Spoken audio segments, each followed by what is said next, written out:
Springer থেকে প্রকাশিত আন্তর্জাতিক বিজ্ঞান সাময়িকী বায়োডাইভার্সিটি অ্যান্ড কনজারভেশন 2023-এর জানুয়ারি সংখ্যায় উঠে এসেছে গত 4 দশকে পদ্মার আয়তন নেমেছে অর্ধেকে।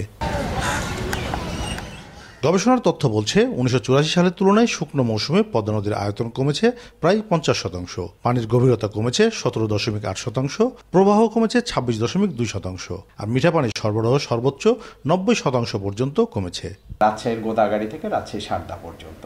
তো সেখানে আমরা স্যাটেলাইট ইমেজ অ্যানালাইসিস করে দেখেছি যে মূলত শুকনো মৌসুমে শীতের সময় পদ্মার নদীর আয়তন অর্থাৎ যে অংশে পানি থাকে সেটি কমে প্রায় অর্ধেক হয়ে গেছে এবং চরের সংখ্যা অনেক বেড়ে গেছে।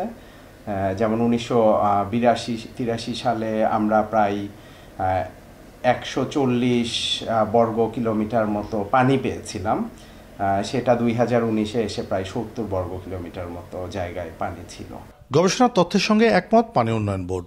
সরকারি এই প্রতিষ্ঠানটি বলছে প্রতি বছর পলি জমে নদীতে চর বাড়ছে, যা স্থায়ী জমিতে রূপ নিচ্ছে, ফলে কমছে পদ্মার আয়তন।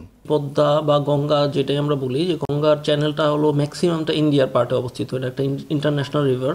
তো আপনার ম্যাক্সিমাম যে ইন্ডিয়ার পার্টের যে পলি সেটাও আমাদের দেশের অববাহিকার ভিতর দিয়ে প্রবাহিত হয়ে আমার হলো যমুনা এবং হলো মেঘনা হয়ে আমাদের বঙ্গোপসাগরে পড়ে।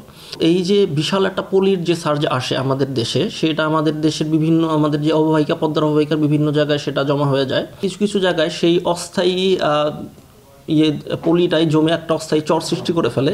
পরিবেশ কর্মী ও নদী গবেষকরা বলছেন ফারাক্কার প্রভাবে পদ্মা বেহাল। নদীর নাব্যতা ধরে রাখতে সরকারকে এখনই উদ্যোগী হতে হবে। পদ্মা পুনরায় একবারে দখল হয়ে গেছে, পদ্মার বাঁধ দখল হয়ে গেছে, পদ্মাকে একবারে ছোট হয়ে গেছে, আর যার কারণেই পদ্মা মৃত।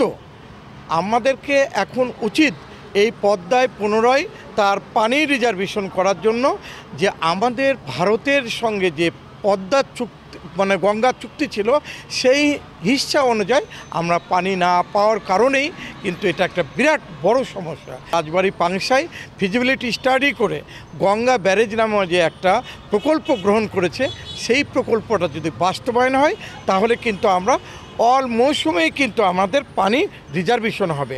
এই নদী নির্ভর জীবন ব্যবস্থা, যে বিশেষ করে যারা মৎস্যজীবী সম্প্রদায়, তাদের হাজার হাজার এরকম পরিবার, তারা ওই পেশা বদল করতে হয়েছে, মহা বিপর্যয়কর অবস্থা।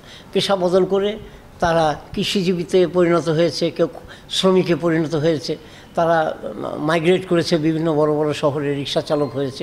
4 বছর ধরে চলা গবেষণা কর্মটিতে দেশ ও বিদেশের গবেষকরা বিভিন্ন পর্যায়ে অংশ নিয়েছেন।